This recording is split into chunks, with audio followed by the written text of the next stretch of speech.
The brother said in the comment that I don't need to get close to Allah through the way that you want, actually. He says that Allah is closer to me than my jugular vein, as Quran says, وَنَحْنُ أَقْرَبُ إِلَيْهِ مِنْ حَبْلِ الْوَرِيدِ. So Allah is so close to me. So I don't need to do tawassul. You have to do tawassul. And we are close to Allah. And you see that unfortunately our brothers are picking up the very things that those Wahhabis mention. So it needs some clarification.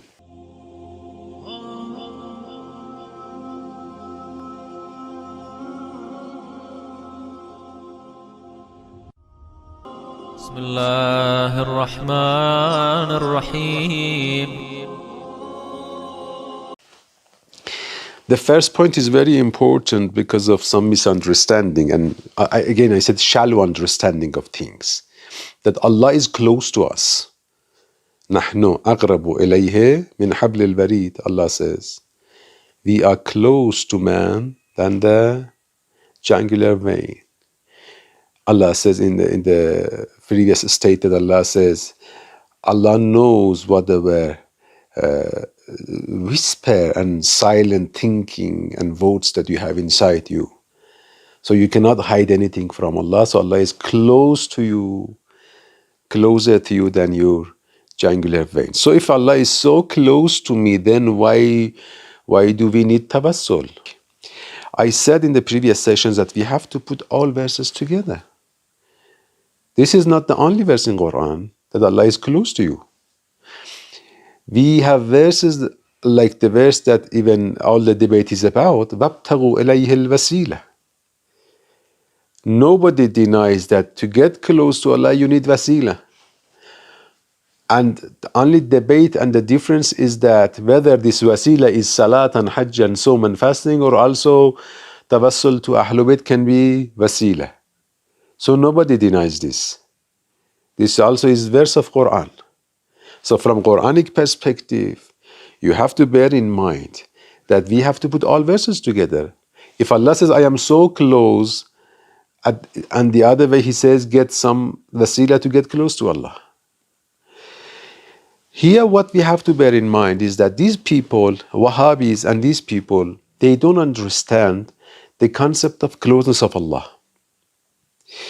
You know, in physical, material closeness, the distance between things from A to B and B to A are the same.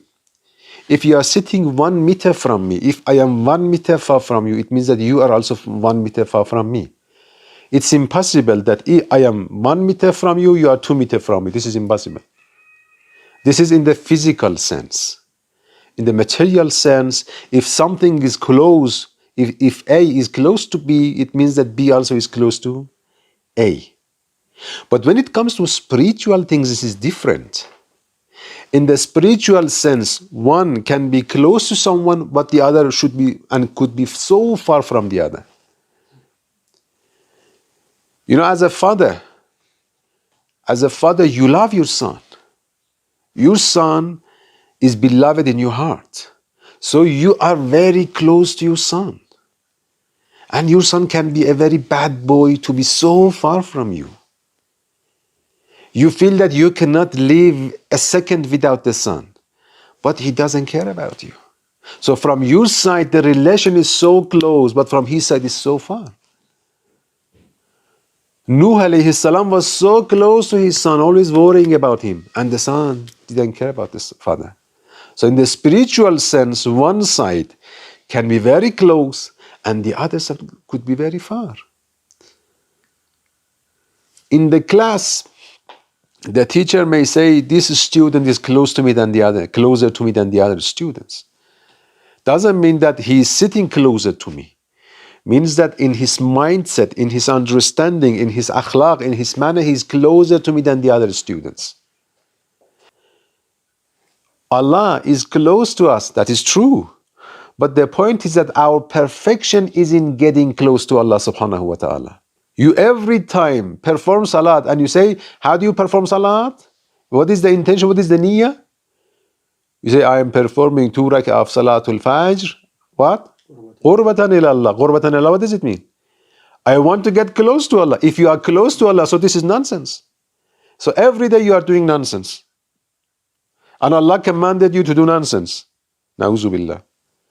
So every time as a Muslim you believe that today I am performing Salatul Fajr, this is supposed to make me closer to Allah from Salatul Fajr I performed yesterday. So every time I am performing Salat, it's a ladder. I'm going one step ahead and higher.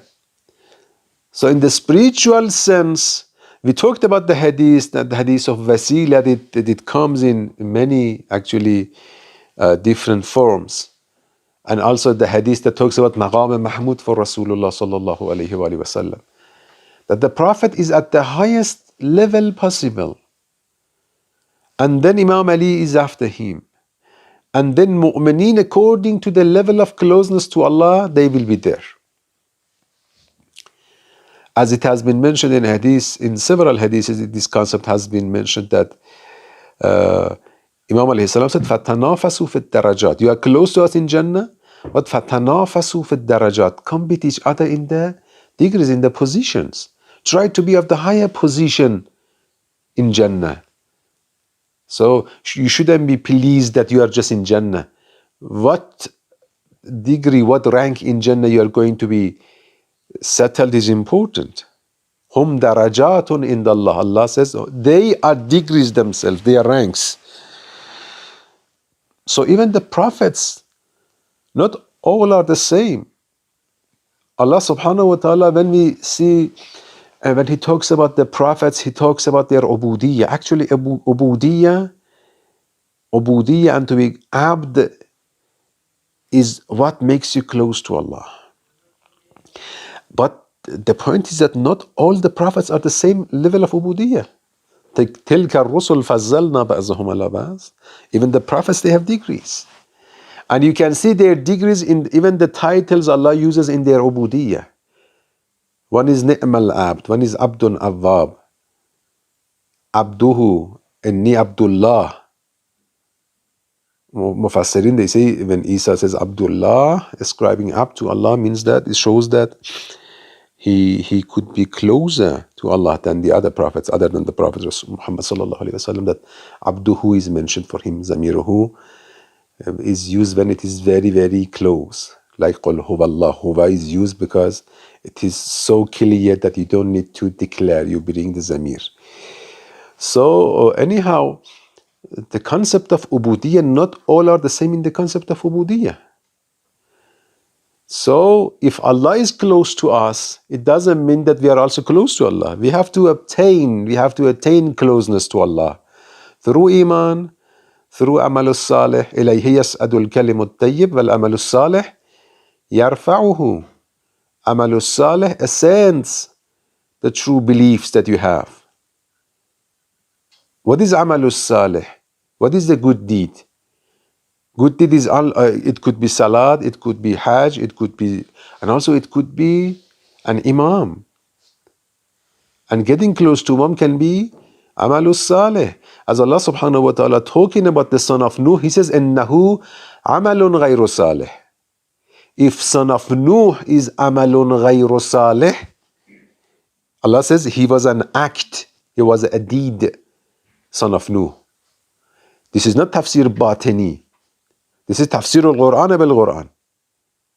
They unfortunately confuse these things and they say this is tafsir batini. Allah says son of Nuh was an act, a mischievous act. Son of Nuh is amalun ghayru salih. It means that a person like Amirul Mu'minin is amalun salih. The Prophet is amalun salih. And this is a kind of emphasis on salahiyya, on righteousness. Like what we say in literature, that sometimes we say Ali is adil, Ali is adil, Ali is just. Sometimes we say Ali is adil.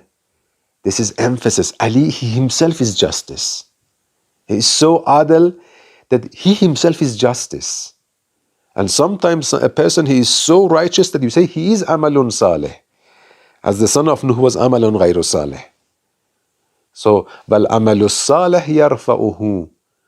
Tawassul to awliyaullah can be there. So, here the point is that if Allah is close to us, then the jugular vein, it doesn't mean that necessarily we are close to Him. Actually, all the religion, all iman, all the good actions, everything is just because to make us close to Allah. If Allah is so close to us and that's it, then the religion is nonsense. Na'uzubillah. And even in Quran, you see that Allah says, "Innahu qareebun minal muhsinin," or qareebun minal, I don't know, muttaqin. This qurba is different. When Allah subhanahu wa ta'ala says, وَنَحْنُ أَغْرَبُ إِلَيْهِ مِنْ حَبْلِ الْوَرِيدِ, we are closer to them than the jugular vein. Is it the same? Is it the same qurba that He says, I am close to muttaqin? Is it the same that He said, I am close to muhsaneen? Of course they are not the same. The rank of muhsaneen are different from the muttaqin. The way that Allah is close, Jibreel was close to Allah. Jibreel is close to Allah subhanahu wa ta'ala, is the closest angel to Allah subhanahu wa ta'ala. But when they ascend in the journey of closeness to Allah, they stop somewhere when they are going towards Allah by the Prophet. He says, لَوْ دَنَوْتُ أَنْمُلَةً لَحْتَرَقْتُ. This is the end of my capacity. From now on, I am a stranger. From now on, I cannot go any further. Otherwise, Allah's anger will burn me. Like, for example, imagine you have a friend. You have many friends. But you don't take all home. In home, you have your mother, your sister, your wife. So you take somebody that you trust. There are very few people you may take home. Because home is harim. Home is a place that you have hurma, you have respect, you have dignity. You don't take anybody home. But you can take your brother home. So your brother can come to your home, the place that your friends cannot come. But even the brother cannot enter your bedroom. The bedroom is the limit. When it comes to my bedroom, even you are non-mahram. So for everybody there is a limit. Jibreel says up to this level I was mahram. From now on I am non-mahram. If I go any further, Allah's anger will burn me. And the Prophet ascends to the maqam qaba qawsayna aw adna. The quote, as Atullah Jawadi Amali says, nobody other than Imam al-As can explain this for us. What does it mean, qaba qawsayna aw adna? So, closeness to Allah is a relative concept. That in what level you are, people can be of different levels of closeness. And another point which is very important to bear in mind is that when we are talking about wasila, usually these people confuse it as wasit or wasitah. Wasit or wasitah. Wasila is different from wasitah. Wasitah, English, you translate it as medium, middler. Imam in my perfection is not a middler. Middler is the one who takes from Allah and gives it to you. But this is not the case. Imam is like a catalyst. If I want to take this journey, I will take it in a year. Imam can take me in a second. Imam takes my hand and helps me go faster. So Imam is not the medium to take from Allah and give it to me. He's not a medium in the between. This is what usually Wahhabis and these people confuse. Imam is not a medium. Imam is the one who ascends, fastens our journey. Imam takes our hand, as in Surah Al-Hamd, you say, اهدنا الصراط المستقيم, the right path. صراط الذين أنعمت. This path belongs to these people. The path belongs to them. The path is theirs. They are in the path. They are so close to Allah that Allah says the right path belongs to them. They are the owners. Sirat al-ladhina. So these people who are in the Sirat, they can ascend us. They are the companions in this journey. They are our friends. They are our awliya. They can take our hand and they can ascend us. A simple way. We have two ways. One way to talk to Allah directly. The other way is to have wasila to go towards Allah. Both ways are permissible. Both ways are open. So when you call Allah through the Prophet, this doesn't mean that you cannot talk to Allah alone. You want to talk to Allah alone? Talk to Allah alone first. So first of all, when we are saying we can do tawassul, doesn't mean that you are not allowed to talk to Allah directly. Do you think that those people who permitted tawassul, they didn't perform salat? They didn't say, Iyaka na'budu wa iyaka nasta'in? They thought that even in salat, they have to appeal to the Prophet. In salat, you're addressing Allah subhanahu wa ta'ala. So first of all, we have two ways to talk to Allah subhanahu wa ta'ala. One way is to ask and address Allah directly. You say, Ya Allah. You don't bring any wasila. You say, Ya Allah, I want this and that from you. Yes, you are permitted to do that. Nobody denied it. But there is another way. You want to make sure that your dua is going to be answered. You say, Allahumma bihaqqa Muhammad. Allahumma bihaqqa Ali. Allahumma bihaqqa Hussein. Allahumma bi nabiyyika nabiyyir rahmah.